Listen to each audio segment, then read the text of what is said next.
Eu não preciso transformar pedras em pães para provar que no deserto tu está cuidando de mim.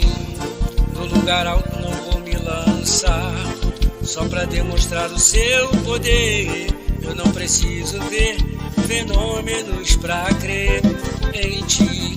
Não troco a nossa comunhão pelo prazer de conquistar palácio, riquezas. Como um deserto isso vai passar, por isso decidido estou. Quando a minha força se esgotar, o teu anjo vai me alimentar. Te adoro.